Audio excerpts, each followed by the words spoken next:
سيدنا شفيعنا محمد দুঃখের আধার শেষে আলোর প্রভাত ভাসে, হতাশার মেঘ ঝাই আলো ভাসে।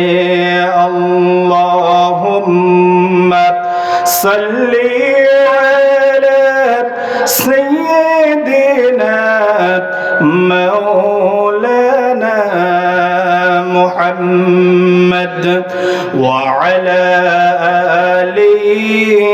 سيدنا حبيبنا محمد সবাই বলি بلغ العلا بكماله كشف الدجى بجماله حسنت جميع خصاله صلوا عليه وآله مشرق حب محمد مطلع ديوان ما مطلع خورشید سقاس سینه سوزان ما بلغ العلا بكماله كشف الدجى بجماله حسنت جميع خصاله صلوا عليه وآله সমস্ত প্রশংসা সে আল্লাহ সুবহানাহু ওয়া তাআলার প্রতি, যে আল্লাহ সুবহানাহু ওয়া তাআলা ইশার নামাজের পরে গোবিন্দা দেওয়ান বাড়ি জামে মসজিদ ও দারুল কোরআন রাইহান উদ্দিন হাফিজিয়া মাদ্রাসার উন্নতি কল্পের তাফসীরুল কোরআন মাহফিলের প্যান্ডেলে বসে আলোচনা শোনার এবং করার তৌফিক দান করলেন সেই আল্লাহ সুবহানাহু ওয়া তাআলার প্রতি প্রশংসা কৃতজ্ঞতা জ্ঞাপন করে সবাই বলে আলহামদুলিল্লাহ। দরুদ ও সালাম পেশ করে বিশ্ব মানবতার মুক্তির দূত, যিনি ছিলেন সর্বযুগের সর্বশ্রেষ্ঠ মহামানব, যে রাসূল পৃথিবীতে এসে আমাদেরকে শ্রেষ্ঠ উম্মত বলে ধন্য করেছেন, সে রাসূলের প্রতি দরুদ ও সালাম পেশ করে সবাই বলে সাল্লাল্লাহু আলাইহি ওয়াসাল্লাম। আরও সেই সঙ্গে সেই সব শহীদ ভাইদের আত্মার মাগফিরাত কামনা করি, যারা ইসলামের প্রথম যুগ, প্রথম যুদ্ধ, প্রথম জিহাদ, বদরের ময়দান থেকে শুরু করে উহুদ, হুনাইন, খন্দক, মুতার প্রান্তর, তাবুকের প্রান্তর থেকে শুরু করে আজ পর্যন্ত বাংলাদেশ সহকারে তামাম পৃথিবীতে যারা ইসলামের জন্য, কোরআনের জন্য জীবন উৎসর্গ করেছেন, আল্লাহ সুবহানাহু ওয়া তাআলা তাদেরকে যেন উত্তম শাহাদাতের মর্যাদা দান করে দেন। সবাই বলে আল্লাহুম্মা আমিন। আমরা এখানে এসেছি কোরআন শোনার জন্য, কথা ঠিক কিনা? যারা আশেপাশে পথে ঘাটে এখনো চলাফেরা করতেছেন, কোরআনের আদবের জন্য, কোরআনের সম্মানের জন্য প্যান্ডালে এসে বসে যান। এই মাহফিল, এই কোরআন শোনা আপনার জন্য আগামীকাল নাও হতে পারে, কারণ এইটা হচ্ছে সর্বোত্তম মজলিস। এরপরে হচ্ছে আপনাদের নিজ বাড়ির আয়োজন। আপনি যদি এটাকে সাফল্যমণ্ডিত না করেন, তাহলে এটার দায়ভার আপনার উপরেই যাবে। অতএব কোরআন এবং হাদিস থেকে কিছু কথা বলবো এবং আপনারা শুনবেন। আল্লাহ সুবহানাহু ওয়া তাআলা হেদায়েতপূর্ণ সুন্দর কথা বলার এবং শোনার তৌফিক দান করে দেন। সবাই বলি আল্লাহুম্মা আমিন। আমার কোনো জ্ঞান নেই, আল্লাহ সুবহানাহু ওয়া তাআলা যতটুকু বলার তৌফিক দান করবেন ততটুকুই আমি বলতে পারবো। বলেন ঠিক কিনা? আল্লাহ রাব্বুল আলামিন বলেন, ক্বালু সুবহানাকা লা ইলমা লানা ইল্লা মা আল্লামতানা ইন্নাকা আনতাল আলিমুল হাকীম। বলেন আল্লাহু আকবার। আল্লাহ রাব্বুল আলামিন কোরআনুল কারীমের ভিতরে সূরা বাকারার মধ্যে বলেন, ওই সময় ফেরেশতারা বলেছিল, ক্বালু সুবহানাকা লা ইলমা লানা, আয় আল্লাহ রাব্বুল আলামিন আপনি হচ্ছেন পবিত্র, পবিত্র মহিমাময়, লা ইলমা লানা, আয় আল্লাহ রাব্বুল আলামিন আমাদের কোনো জ্ঞান নাই, ইল্লা মা আল্লামতানা আপনি যতটুকু আমাদেরকে জ্ঞান দান করেছেন এর বাইরে আমাদের আর কোনো জ্ঞান নাই। বলেন সুবহানাল্লাহ। ইন্নাকা আনতাল আলিমুল হাকীম, আর আপনি হচ্ছেন মহাবিজ্ঞানময়, আর আপনি ক্ষমতাধর। আল্লাহ রাব্বুল আলামিনের প্রশংসা করলেন। ঠিক তদরূপভাবে ওই কথায় আমিও নিজেও বললাম আমার কোনো স্বাভাবিক কোনো জ্ঞান নাই। আল্লাহ রাব্বুল আলামিন যতটুকু জ্ঞান দান করেছেন ততটুকুই বলার চেষ্টা করব। বলেন আলহামদুলিল্লাহ। কোরআন শুনতে এসেছি, আল্লাহ রাব্বুল আলামিন আমাদেরকে একটা আযীম কিতাব দান করেছেন। আল্লাহ রাব্বুল আলামিন কোরআনুল কারীমের 10 নম্বর সূরা, সূরা ইউনূসের 54, 56 এবং 57 নম্বর আয়াতে আল্লাহ রাব্বুল আলামিন বলেন, ইয়া আইয়ুহান নাস ক্বাদ জাআতুকুম মাউইযাতুম মির রাব্বিকুম ওয়া শিফাউল লিমা ফিস সুদূর। বলেন আল্লাহু আকবার। আল্লাহ রাব্বুল আলামিন মানুষদেরকে ডাক দিলেন, ইয়া আইয়ুহান নাস, সর্বকালের সব মানুষদেরকে ডাক দিলেন। আদম আলাইহিস সালাম থেকে শুরু করে শেষ মানুষটি পর্যন্ত, ধর্ম বর্ণ নির্বিশেষে, হিন্দু বৌদ্ধ খ্রিস্টান মুসলমান সহকারে যারা এই পৃথিবীতে মানুষ হিসেবে জন্ম লাভ করেছেন, আমার আল্লাহ রাব্বুল আলামিন তাদেরকে ডাক দিলেন এভাবে, ইয়া আইয়ুহান নাস ক্বাদ জাআতুকুম মাউইযাতুম মির রাব্বিকুম। আল্লাহ রাব্বুল আলামিন বলেন, নিশ্চিতভাবে তোমার রবের পক্ষ থেকে উত্তম বাক্য এসেছেন। বলেন সুবহানাল্লাহ। রবের পক্ষ থেকে উত্তম বাক্য এসেছেন। উত্তম বাক্য কি? কোরআনুল কারীম। উত্তম বাক্য কি? কোরআনুল কারীম।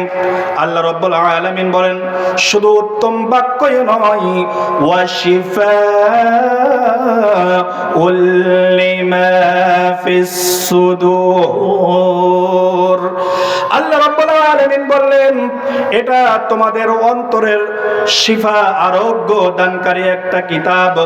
শুধু তাই নয়, ওয়া হুদাও ওয়া রাহমাতুল লিল মুমিনিন, এটা হচ্ছে মুমিনদের জন্য পথ প্রদর্শক। এই কোরআন মুমিনদের জন্য সঠিক রাস্তা দিয়ে দেয়। ওয়া রাহমাতুল লিল মুমিনিন, আর মুমিনদের জন্য এটা হচ্ছে রহমত। বলেন সুবহানাল্লাহ। আল্লাহ রাব্বুল আলামিন কোরআন পে কি করতে হবে আমার আল্লাহ রাব্বুল আলামিন জানিয়ে দিলেন, কুল বিফাদলিল্লাহি ওয়া বিরহমাতিহি ফাবিযালিকা ফালইফরাহু হুয়া খায়রুম মিম্মা ইয়াজমাউন। বলেন আল্লাহু আকবার।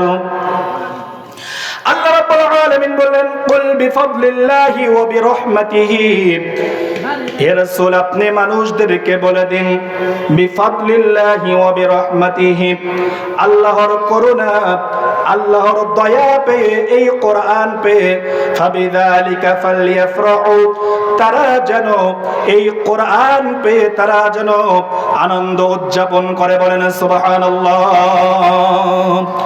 কোরআন পেয়ে কি করতে হবে? আনন্দ উদযাপন করতে হবে। আমার ভাইরা আপনারা পিছন থেকে সামনে আসুন, আলোচনা করতে সহজ হবে। সামনে আসুন। কোরআন থেকে একটা কথাও কোরআনের বাইরে কথা বলবো না, দলিল দিয়ে কথা বলবো ইনশাআল্লাহ। সামনে আসুন, পিছনে বসে না থেকে সামনে আসুন। আল্লাহ রাব্বুল আলামিন বললেন হুয়া খায়রুম মিম্মা ইয়াজমাউন। আল্লাহ রাব্বুল আলামিন বললেন মানুষ এই পৃথিবীতে যা কিছু অর্জন করেছে, কেউ টাকা পয়সা অর্জন করেছে, কেউ বড় বড় ডিগ্রি অর্জন করেছে, কেউ নেতৃত্বের উচ্চ আসন লাভ করেছে, আমার আল্লাহ রাব্বুল আলামিন বলেন হুয়া খায়রুম মিম্মা ইয়াজমাউন। যদি বান্দা কোরআন ধরতে পারে, কোরআন পড়তে পারে, কোরআন অনুযায়ী নিজের জীবনকে পরিচালনা করতে পারে, আমার আল্লাহ রাব্বুল আলামিন বলেন বান্দা সব চাইতে উত্তম জিনিস গচ্ছিত করেছে। বলেন সুবহানাল্লাহ। আল্লাহ রাব্বুল আলামিন কোরআনুল কারীমের ভিতরে সূরা নাহলের ভিতরে বললেন ওয়া আলাল্লাহি কাসদুস সাবিলি ওয়া মিনহা জাইর ওয়ালাউ শাআ লাহাদাকুম আজমাইন। আল্লাহ রাব্বুল আলামিন বললেন ওয়া আলাল্লাহি কাসদুস সাবিলি ওয়া মিনহা জাইর। পৃথিবীতে অসংখ্য বাঁকা পথ আল্লাহ রাব্বুল আলামিন মানুষকে সৃষ্টি করেছেন আর বলে দিয়েছেন এই পৃথিবীতে অসংখ্য বাঁকা পথ থাকবে। শয়তানের রাস্তা, ধর্মনিরপেক্ষ মতবাদ, সেকুলারিজম, কমিউনিজম, সমাজতন্ত্রবাদ, যত মতবাদ থাকবে আল্লাহ রাব্বুল আলামিন বলেন ওয়া আলাল্লাহি কাসদুস সাবিলি ওয়া মিনহা জাইর। পৃথিবীতে অসংখ্য বাঁকা পথ, আর এই বাঁকা পথের মধ্যে সরল সঠিক রাস্তা বলে দেওয়ার দায়িত্ব হচ্ছে আমি আল্লাহ রাব্বুল আলামিন। বলেন সুবহানাল্লাহ। পৃথিবীতে অসংখ্য বাঁকা পথ, আর এর সঠিক রাস্তা, যে রাস্তা ধরলে জান্নাত পাওয়া যায়, আল্লাহর সান্নিধ্য লাভ পাওয়া যায়, সেই রাস্তা বলে দেওয়ার দায়িত্ব কার? আল্লাহ রাব্বুল আলামিন। আল্লাহ রাব্বুল আলামিন বলতেছেন ওয়ালাউ শাআ লাহাদাকুম আজমাইন। আমি আল্লাহ রাব্বুল আলামিন যদি তোমাদেরকে ইচ্ছা করতাম এই পৃথিবীর প্রত্যেকটা মানুষ ঈমানদার হয়ে যেত। আমি যদি ইচ্ছা করতাম তাহলে প্রত্যেকটা মানুষ ঈমানদার হয়ে যেত। তাহলে কি আল্লাহ রাব্বুল আলামিন আমাদেরকে কি ঈমান আনতে চাওয়া, এটাকে আল্লাহ চায় না? আল্লাহ রাব্বুল আলামিন কোরআনুল কারীমের ভিতরে সূরা বালাদের ভিতরে আল্লাহ রাব্বুল আলামিন বললেন ওয়া হাদাইনাহুন নাজদাইন। আমি আল্লাহ রাব্বুল আলামিন তোমাকে দুইটা রাস্তা দিয়েছি, ভালো এবং মন্দ রাস্তা দিয়েছি। তোমাকে বোঝার শক্তি আমি আল্লাহ রাব্বুল আলামিন দান করেছি। কোরআনুল কারীমের সূরা দাহর আল্লাহ রাব্বুল আলামিন কোরআনুল কারীমের ভিতরে বললেন ইন্না হাদাইনাহুস সাবিলা ইম্মা শাকিরাও ওয়া ইম্মা কাফুরা। আল্লাহ রাব্বুল আলামিন আলামিন বলেন এই কোরআনের ভিতরে সূরা দহরের ভিতরে আমি আল্লাহ রাব্বুল আলামিন বলে দিলাম ইন্না হাদাইনাহুস সাবিলা, আমি তোমাকে সঠিক রাস্তা দেখালাম। ইম্মা শাকিরা, তোমাদের মধ্যে কেউ সঠিক রাস্তা খুঁজে পায়, ওয়া ইম্মা কাফুরা, আর তোমাদের মধ্যে কেউ অসৎ রাস্তা বাঁকা পথে পরিচালিত হয়। আমি আল্লাহ রাব্বুল আলামিন তোমাকে বিবেক বুদ্ধি আমি আল্লাহ রাব্বুল আলামিন তোমাকে দিয়ে এই পৃথিবীতে সৃষ্টি করেছি। বলেন সুবহানাল্লাহ। কেন আল্লাহ রাব্বুল আলামিন আমাকে শ্রেষ্ঠ বলে পাঠিয়েছেন? কোরআনুল কারীমের ভিতরে আল্লাহ রাব্বুল আলামিন বললেন ইন্নী জাইলুন ফিল আরদি খলিফা, নিঃসন্দেহে আমি তোমাকে প্রতিনিধি হিসাবে পৃথিবীতে প্রেরণ করেছি। বলেন সুবহানাল্লাহ। তাহলে আল্লাহ রাব্বুল আলামিন আমাদেরকে কি হিসাবে প্রেরণ করেছেন? প্রতিনিধি হিসাবে। কি হিসাবে? প্রতিনিধি। প্রতিনিধি হচ্ছে রিপ্রেজেন্টেটিভ।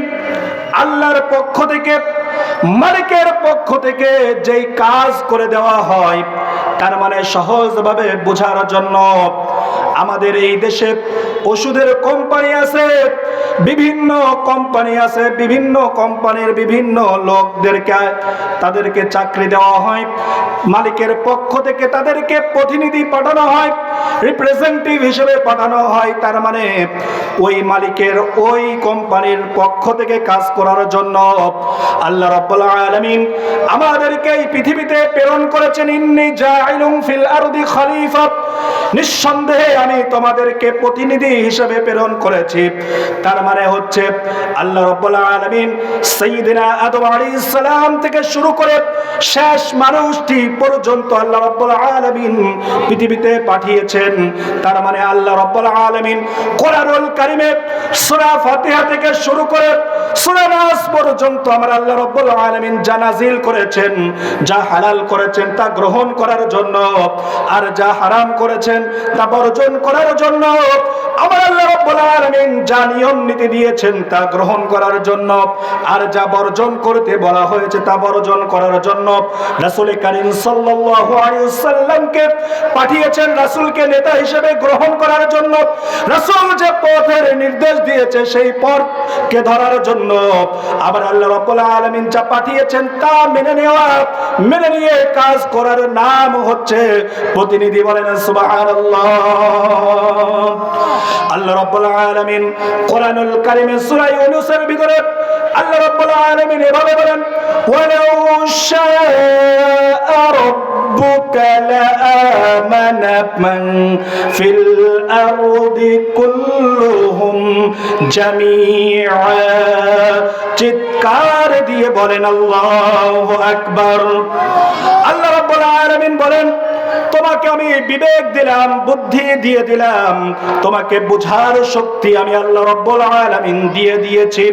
আমি আল্লাহ রাব্বুল আলামিন ইচ্ছা করলে এই পৃথিবীর সব মানুষগুলি ঈমানদার হয়ে যেত। বলেন সুবহানাল্লাহ। আল্লাহ যদি ইচ্ছা করতেন তাহলে সব মানুষকে যদি ঈমানদার বানানোর জন্য, তাহলে এটাকে আমাদের জন্য সম্মানকর হতো? সম্মানকর হতো না, সম্মানজনক হতো না। আল্লাহ রাব্বুল আলামিন আমাকে বোঝার শক্তি, আমাকে জ্ঞান বুদ্ধি দিয়েছেন, সঠিক রাস্তা দিয়েছেন আমার জন্য, সঠিক রাস্তা দেখার জন্য, জান্নাতে যাওয়ার জন্য, ইহকালীন এবং পরলৌকিক পরকালীন জীবনকে সুন্দর করার জন্য আমাকে একটা গাইডলাইন দিয়েছেন, তার নাম হচ্ছে কোরআনুল কারীম। কথা ঠিক কিনা? কোরআন আমাকে মেনে নিতে হবে। কথা ঠিক কিনা? আপনার এলাকার মাহফিল দেখে আর শ্রোতা দেখে মনে হচ্ছে যে কোরআনের প্রতি মানুষের কোনো ভক্তি নাই। আল্লাহর কসম করে বলি, কোরআনকে আপনি যেই মর্যাদা আপনাকে দিবেন, 5% আর 10% মূল্যায়ন আপনি করবেন, মরে যাওয়ার সাথে সাথে আল্লাহ আপনাকে ওই পরিমাণই মূল্যায়ন করবে। কথা ঠিক কিনা? আপনি কোরআনের আলোচনা শুনতে আসবেন না, কোরআনের পক্ষে আসবেন না, ইসলামের পক্ষে থাকবেন না, ইসলামের হুকুম আহকাম আপনি মানবেন না, ইসলামী রাজনীতি আপনি করবেন না, আপনি মানব রচিত তৈরি করা আইনের মতবাদের পক্ষে আপনি থাকবেন। আল্লাহ রাব্বুল আলামিন বলেন, মরে যাওয়ার পরে তোমার ওই জান্নাতের আশা করা হচ্ছে অনেক কল্পনা ছাড়া আর কিছু নয়। কথা ঠিক কিনা? অনেক কল্পনা ছাড়া আর কিছু নয়। কোরআন তুমি না ধরলে তোমার জানাজা পড়তে আল্লাহ নিষেধ করেছে। আছে না কোরআনে? কোরআনে আছে না? যে কোরআন মানে না, মুসলমান হওয়া সত্ত্বে সে আসলে কি? মুনাফিক। সে কি? মুনাফিক। যে ব্যক্তি মুসলমানের ঘরে জন্মগ্রহণ করার পরেও কোরআনের আইনের দিকে আসে না, কোরআনের নিয়ম নীতির দিকে আসে না, আমার আল্লাহ স্পষ্ট ভাষায় কোরআনে বলেছেন ওই ব্যক্তি হচ্ছে মুনাফিক। কথা ঠিক কিনা? প্রমাণ নেন। কোরআনুল কারীমের সূরা তাওবার 84 নম্বর আয়াতে আমার আল্লাহ রাব্বুল আলামিন বলেন, ওয়ালা তুসাল্লি আলা আহাদিন মিনহুম মাতা আবাদা ওয়ালা তাকুম আলা কবরি ইন্নাহুম কাফারু বিল্লাহি ওয়া রাসূলিহি ওয়া মাতু ওয়া হুম ফাসিকুন। যারা আল্লাহ এবং তার রাসূলকে অমান্য করলো, আল্লাহ এবং তার রাসূলের পক্ষে আসলো, আল্লাহ এবং তার রাসূলের বিধানকে অমান্য করলো, মুসলমান হওয়ার সত্ত্বেও তার নাম মুনাফিকের কাতারে গেল, সেটা পুরুষ হোক আর নারী হোক, মরে যাওয়ার পরে আমার আল্লাহ বিধান নাযিল করলেন, ওয়ালা তুসাল্লি আলা আহাদিন মিনহুম মাতা আবাদা ওয়ালা তাকুম আলা কবরি। হে রাসূল, আপনি তার কখনো জানাজা নামাজ পড়াবেন না। এটা কার কথা? এটা কি আমার বাপের কথা? এই এলাকার কথা? কোরআনের কথা? বিশ্বাস না হয় সূরা তাওবা 10 নম্বর পারার 19 নম্বর পৃষ্ঠার 10 নম্বর লাইন 84 নম্বর আয়াত খুলে দেখবেন, তাফসীর দেখবেন। তাফসীরে ইবনে কাসির, তাফসীরে তাফহিমুল কোরআন, তাফসীরে বাইজাবি, তাফসীরে আনওয়ারুল কোরআন, তাফসীরে ফি জিলালিল কোরআন, যত তাফসীর আছে আপনি খুলে দেখবেন। আপনার জন্য আল্লাহ রাব্বুল আলামিন হুঁশিয়ার উচ্চারণ করেছেন, কোরআনের মাহফিল দিয়েছেন, কোরআনের প্যান্ডেলে আসতে পারেন না, এর চেয়ে দুর্ভাগ্য আর আপনার হতে পারে না। কথা ঠিক কিনা? এর চেয়ে দুর্ভাগ্য আপনার হতে পারে না। কঠোর কথা বলতে আমি বাধ্য হলাম। কেন? আপনার এই পরিবেশ দেখে, আপনার এলাকার মাহফিল, আপনার এলাকা সুন্দর করে, এত সুন্দর করে সাজিয়েছেন, পথে ঘাটে রাস্তায় আপনি লোকের গিজগিজ করতেছে, মেলার ভিতরে ঘুরতেছেন, আর আপনি চিন্তায় ভাবনায় আছেন যে আমি ঘুরবো আর শুক্রবারে জুমার দিনে একবার গিয়ে মসজিদে যায় সেজদা দেব, এরপরে মামু বাড়ি গিয়ে যায় আপনার জান্নাত পার হয়ে যাব। এই কল্পনা ছাড়া আর কিছু নয়। যে ব্যক্তি রাতের কনকনে শীতের ভিতরে উঠে ওযু করলো ঠান্ডা পানি দিয়ে, ফজরের নামাজ আদায় করলো, এরপরে গরমের দিনে কাঠ ফাটা রোদে রিক্সা চালিয়ে রোজা রাখলো, 5 ওয়াক্ত নামাজ পড়লো, কোরআন পড়লো, আর সে ব্যক্তি জান্নাতে গেল। আর আপনি নামাজ কালাম না পড়ে, কোরআনের পক্ষে না এসে আপনি চিন্তা ভাবনা করেন 2 বার সুবহানাল্লাহ আর 1 বার আলহামদুলিল্লাহ পড়লেই আমি জান্নাতে যাব। এটা কি মামুর বাড়ির সবজি কলার আবদার নাকি? হ্যাঁ,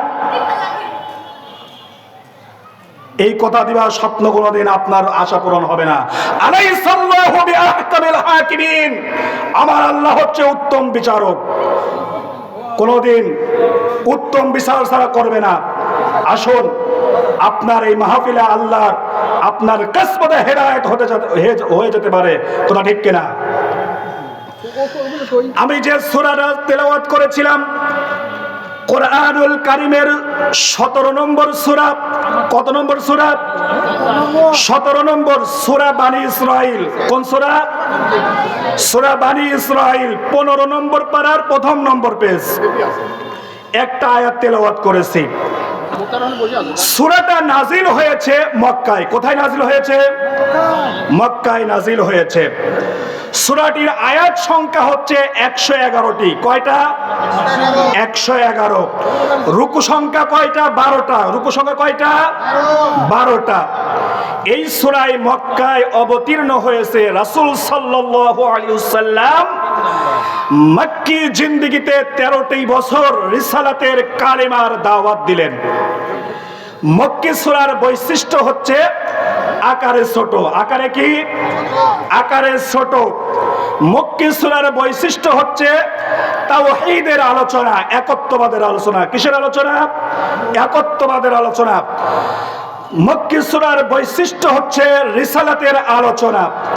মক্কি সূরার বৈশিষ্ট্য হচ্ছে সূরার মধ্যে আল্লাহ রাব্বুল আলামিন বেশিরভাগ ইয়া আইয়ুহান নাস বলে সম্বোধন করেছে। বলেন সুবহানাল্লাহ। এই সূরাটা রাসূলের মক্কি জিন্দেগিতে নাজিল হয়েছে, এই জন্যই তেলাওয়াত করেছি। এই মাসটা চলতেছে হচ্ছে রজব মাস। কথা ঠিক কিনা?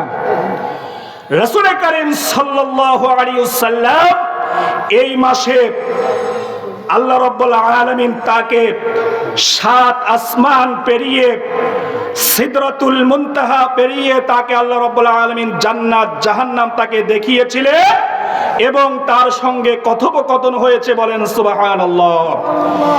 এই সূরা থেকে আমি একটি মাত্র আয়াত তেলাওয়াত করেছি। এই তেলাওয়াতের অনুবাদ করব, এরপরে এখান থেকে যতটুকু আমাকে সময় দেওয়া হয়েছে এর মধ্যে আমি শেষ করব ইনশাআল্লাহ। আমরা এই রজব মাসে আসলে পরে রাসূল কারীম সাল্লাল্লাহু আলাইহি ওয়াসাল্লাম মেরাজে গেলেন। এরপরে তিনি মসজিদে হারাম থেকে মসজিদে আকসায় আসলেন। এরপরে মসজিদে আকসা থেকে তারপরে তিনি সপ্তম আসমান ভ্রমণ করলেন। এই আলোচনা অনেক শুনেছি কিনা? শুনছি। কিন্তু সূরা বনী ইসরাঈলের ভিতরে আল্লাহ রাব্বুল আলামিন 14টি দফা কর্মসূচি আল্লাহ রাব্বুল আলামিন নাজিল করেছেন। এই আলোচনা খুবই কম হয়। কথা ঠিক কিনা? আসুন, আল্লাহ রাব্বুল আলামিন বলেন সুবহানাল্লাযী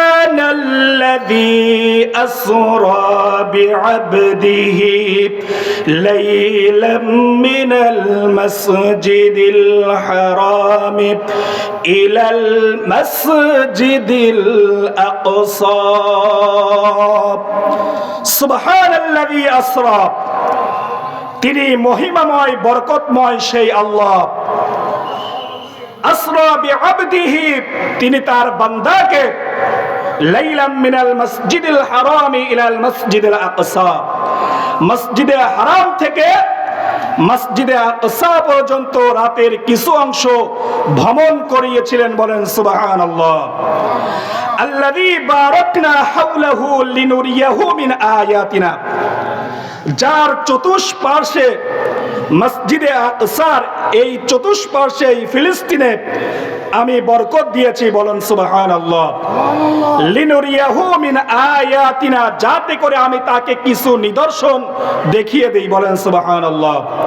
ইন্নাহু হুয়াস সামিউল বাসীর, নিঃসন্দেহে আল্লাহ হচ্ছেন সর্বদ্রষ্টা এবং আল বাসীর, এবং তিনি হচ্ছেন সর্বশ্রোতা। তিনি হচ্ছেন আল্লাহ রাব্বুল আলামিন শ্রবণকারী এবং তিনি হচ্ছেন দেখেন। বলেন সুবহানাল্লাহ। এই হচ্ছে আয়াতের সরল অনুবাদ। এই আয়াতটা তেলাওয়াত করেছি, এটা মেরাজ সম্পর্কে আল্লাহ রাব্বুল আলামিন কোরআনুল কারিমে নাজিল করেছে। বলেন সুবহানাল্লাহ। নবুয়তের ১২তম বছরে বিশ্ব নবী জনাবে মুহাম্মদুর রাসূলুল্লাহ সাল্লাল্লাহু আলাইহি ওয়াসাল্লাম, আল্লাহ রাব্বুল আলামিন দেখলেন বিশ্ব নবীর উপরে স্টিম রোলার চালিয়ে দেওয়া হয়েছে, নির্যাতন করা হয়েছে। আমার রাসূল 6 মাস যখন মায়ের পেটে ছিলেন, বাবার ইন্তেকাল হলো, এতিম হয়ে গেলেন। 6 বছর বয়সের সময় মাকে হারালেন। এরপরে দাদা আব্দুল মুত্তালিবের কাছে লালিত পালিত হতে লাগলেন। 42 বছরের বয়সের সময় দাদা আব্দুল মুত্তালিবও ইন্তেকাল করলেন। এরপরে খাদিজা তার দেখাশোনা করতেন, তার সহধর্মিণী ছিলেন। দ্বাদশতম নবুয়তের বয়সের সময় খাদিজাও ইন্তেকাল করলেন। তিনি নিঃস্ব হয়ে গেলেন, একবারে মনমরা হয়ে গেলেন। আল্লাহ রাব্বুল আলামিন সাহাবা আজমাইনের উপরে স্টিম রোলার চললো, নবীর উপরে স্টিম রোলার চললো তার হাবিবকে সান্ত্বনা দেওয়ার জন্য। আল্লাহ রাব্বুল আলামিন নবুয়তের ১২তম বছরে বিশ্ব নবীকে মসজিদে হারাম থেকে মসজিদে আকসা পর্যন্ত ভ্রমণ করিয়েছিলেন। বলেন সুবহানাল্লাহ। এরপরে আল্লাহ রাব্বুল আলামিন তাকে মসজিদে আকসা থেকে ৭ আসমান ভ্রমণ করালেন। আল্লাহ রাব্বুল আলামিন বিশ্ব নবীকে মেরাজের রাত্রিতে 3টা পুরস্কার দিয়েছিলেন। 1 নম্বর পুরস্কার হচ্ছে, বান্দা যদি কোন মানুষ যদি আল্লাহর সঙ্গে শিরক স্থাপন না করে তাহলে আল্লাহ রাব্বুল আলামিন কিয়ামতের ময়দানে তাকে জান্নাত দান করবেন। বলেন সুবহানাল্লাহ। আল্লাহ রাব্বুল আলামিন দ্বিতীয় পুরস্কার তিনি দান করলেন বাকারার সূরা বাকারার শেষ 2টি আয়াত আল্লাহ রাব্বুল আলামিন তাকে দান করলেন। বান্দা যদি এই 2টি আয়াত যদি মুখস্থ করে আমল করতে পারে, কাজেই পরিণত করতে পারে, আল্লাহ রাব্বুল আলামিন তাকে বিশাল পুরস্কারে পুরস্কৃত করবেন। বলেন সুবহানাল্লাহ।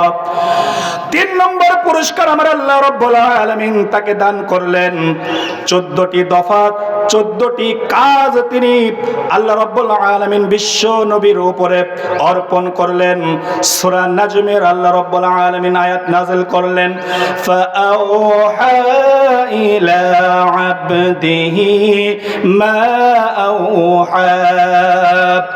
বিশ্ব নবী যখন সিদরাতুল মুনতাহায় যখন দাঁড়িয়েছিলেন, আল্লাহ রাব্বুল আলামিন বলেন অতঃপর তার বান্দার উপরে, তার বান্দা হচ্ছেন বিশ্ব নবী, বিশ্ব নবী জনাবে মুহাম্মদুর রাসূলুল্লাহ সাল্লাল্লাহু আলাইহি ওয়াসাল্লামের উপরে কোরআনের আয়াত নাযিল করলেন, যা প্রত্যাদেশ করার, যা আদেশ করার তা তিনি ওহী করে দিলেন।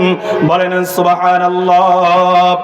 14টি দফা হচ্ছে সূরা বনী ইসরাঈলের 23 নম্বর আয়াত থেকে 37 নম্বর আয়াত পর্যন্ত আমার আল্লাহ রাব্বুল আলামিন 14 দফা কর্মসূচি দান করলেন। 1 নম্বর দফা নিজের জন্য রাখলেন, আর 13টি দফা মানুষের জন্য আমার আল্লাহ রাব্বুল আলামিন দান করে দিলেন।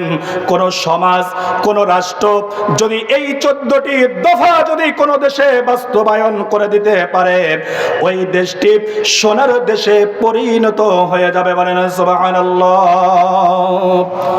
কয়টা দফা? 14টি দফা। আল্লাহ রাব্বুল আলামিন প্রথম দফা আল্লাহ রাব্বুল আলামিন এভাবে বললেন, সূরা বনী ইসরাঈলের 23 নম্বর আয়াতে আল্লাহ রাব্বুল আলামিন বললেন, ওয়া ক্বাদা রাব্বুকা আল্লা তা'বুদু ইল্লা ইয়্যাহু ওয়া বিল ওয়ালিদাইনি ইহসানা। চিৎকার দিয়ে বলেন আল্লাহু আকবার। আল্লাহ রাব্বুল আলামিন প্রথম দফা কর্মসূচি আল্লাহ রাব্বুল আলামিন দান করে দিলেন, নাজিল করে দিলেন, ওয়াকাদা রাব্বুকা আল্লা তা'বুদু ইল্লা ইয়্যাহু। তোমার রবের পক্ষ থেকে এই সিদ্ধান্ত হয়েছে যে একমাত্র আল্লাহ ছাড়া আর কারো ইবাদত করা যাবে না। কথা ঠিক কিনা? আল্লাহ ছাড়া আর কারো কাছে ইবাদত করা যাবে? আল্লাহ ছাড়া কারো কাছে কি ধারণা দেওয়া যাবে?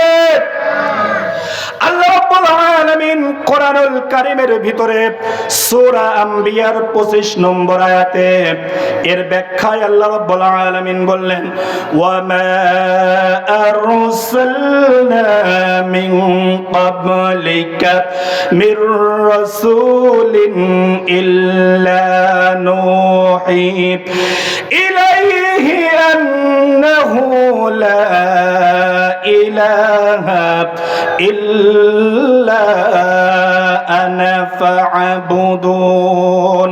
চিৎকার দিয়ে বলেন আল্লাহু আকবার। আল্লাহ আল্লাহ রাব্বুল আলামিন রাসূলকে বললেন ওমা আরসালনা মিন ক্বাবলিকা মির রাসূলিন, আর তোমার পূর্বে এমন কোন রাসূল আমি পাঠাইনি যত রাসূলকে আমি প্রেরণ করেছি ইল্লা নূহি ইলাইহি, প্রত্যেক রাসূলকে প্রত্যেক নবীকে আমি আল্লাহ রাব্বুল আলামিন ওহী করেছি, আমি ওহী নাযিল করে দিয়ে বলেছি আন্নাহু লা ইলাহা ইল্লা, আল্লাহ ছাড়া কোনো ইলাহা নাই, মাবুদ নাই, উপাস্য নাই, শাসনকর্তা নাই, লালনকর্তা নাই, আইনদাতা নাই, বিধানদাতা নাই, সর্বময় সার্বভৌমত্বের মালিক এক আল্লাহ ছাড়া আর কেউ নাই। বলেন সুবহানাল্লাহ। আল্লাহ রাব্বুল আলামিন বললেন ইল্লা আনা ফা'বুদুন, আমার আল্লাহ রাব্বুল আলামিন বললেন অতএব আমারই ইবাদত করো। বলেন সুবহানাল্লাহ। অতএব আমারই ইবাদত করো। বলেন সুবহানাল্লাহ। তাহলে ইবাদত করতে হবে কার? এক নম্বর দফা আল্লাহর ইবাদত করতে হবে। এক নম্বর দফা কি? আল্লাহ ছাড়া কারো আইন মানা যাবে না। আল্লাহ ছাড়া কারো আইন মানা যাবে। আল্লাহ রাব্বুল আলামিন সূরা যারিয়াতের ভিতরে আমার আল্লাহ রাব্বুল আলামিন ইবাদত সম্পর্কে এভাবে বললেন মা খালাকাতুল জিন্না ওয়াল ইনসা ইল্লা লিয়াবুদুন,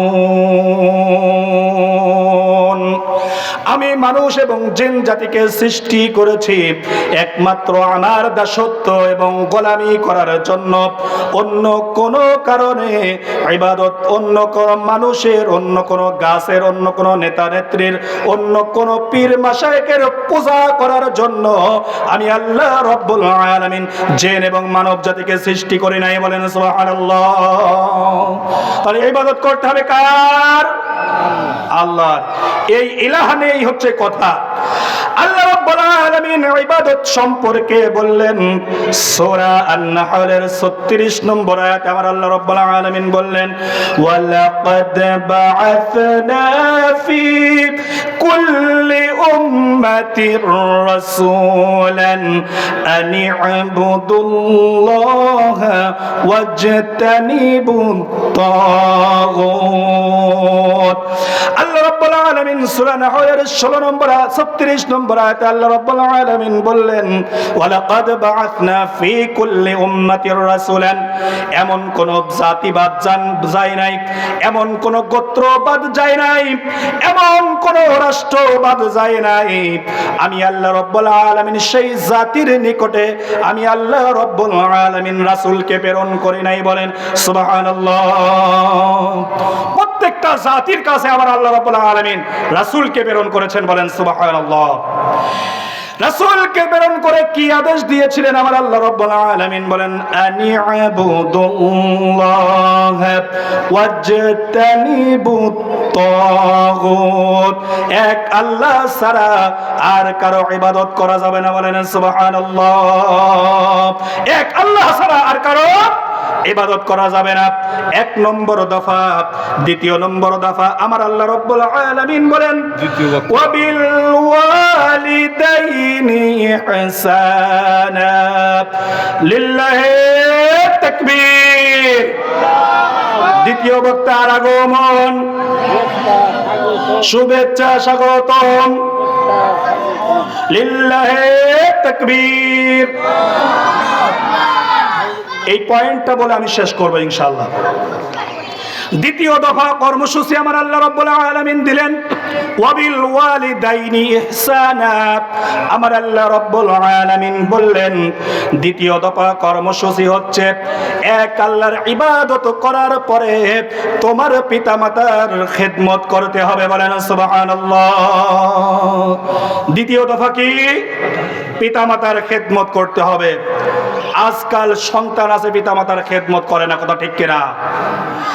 আল্লাহ রাব্বুল আলামিন কোরআনুল কারীমের সূরা আহকাফের ভিতরে আমার আল্লাহ রাব্বুল আলামিন বললেন ওয়া ওয়াসাইনাল ইনসানা বিওয়ালিদাইহি ইহসানা হামালাতুহু উম্মুহু كرها ووضعته كرها وحمله وفصاله 30 شهرا চিৎকার দিয়ে বলেন আল্লাহু আকবার।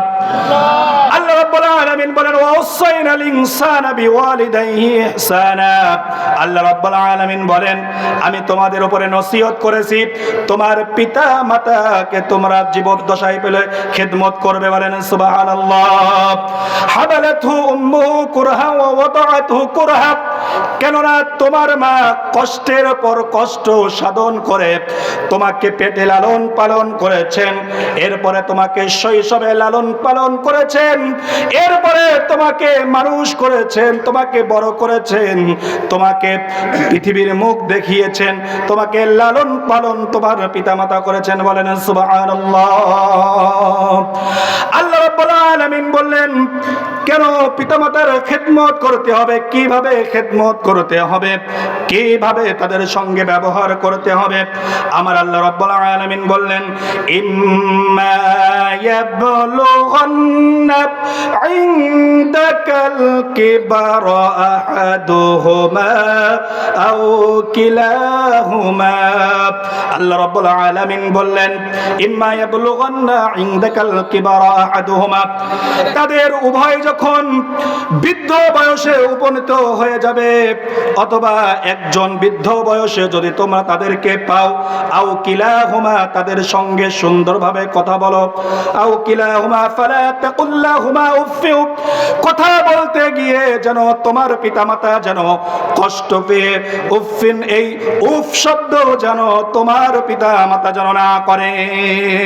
ওয়ালা তানহারহুমা, আল্লাহ রাব্বুল আলামিন বললেন তোমার পিতামাতা কথা বলার সময় তুমি যখন কথা বলবে, তোমার পিতামাতার সঙ্গে কথা বলার সময় তুমি কখনো ধমক দিয়ে কথা বলবে না। ওয়া কুল লাহুমা কাওলান কারীমা, আল্লাহ রাব্বুল আলামিন বললেন যখন কথা বলবে তখন বিনয়ের সঙ্গে কথা বলবে, বলেন সুবহানাল্লাহ। তাহলে আল্লাহ রাব্বুল আলামিন 14 দফা কর্মসূচি দিয়েছিলেন। কয় দফা? 14 দফা কর্মসূচি দিয়েছিলেন। আমি খুব সংক্ষেপে করেছি, মাত্র 2টা বলেছি। এর আলোচনা করতে প্রায় 60-70টা আয়াতের প্রয়োজন। সংক্ষেপ আলোচনা দিয়ে কোনো কাজ হয় না, কারণ আলোচনার কোনো হক আদায় হয় না। আলোচনা ইনশাআল্লাহ, আমি যেহেতু হিমায়তপুর কেন্দ্রীয় গোরস্থান আছে, ওই কবরস্থানের জামে মসজিদে জুমার নামাজ পড়ায় আগামীকাল ইনশাআল্লাহ এই আলোচনা মসজিদে আলোচনা করব। যাদের মনে চায় যে আলোচনা শুনবো ইনশাআল্লাহ যেতে পারেন। আল্লাহ রাব্বুল আলামিন যা আমরা শুনলাম আল্লাহ রাব্বুল আলামিন এর উপরে আমল করার তৌফিক দান করুন। সবাই বলে আল্লাহুম্মা আমিন। যদি কোনো ভুল ত্রুটি কথা বলে থাকি এবং যদি কোনো ভাষা ত্রুটিগত ভুল হয়ে যায় আল্লাহ রাব্বুল আলামিন যেন আমাদেরকে ক্ষমা করে দেন। সবাই বলে আল্লাহুম্মা আমিন। আসসালামু আলাইকুম ওয়া রাহমাতুল্লাহি ওয়া বারাকাতুহু।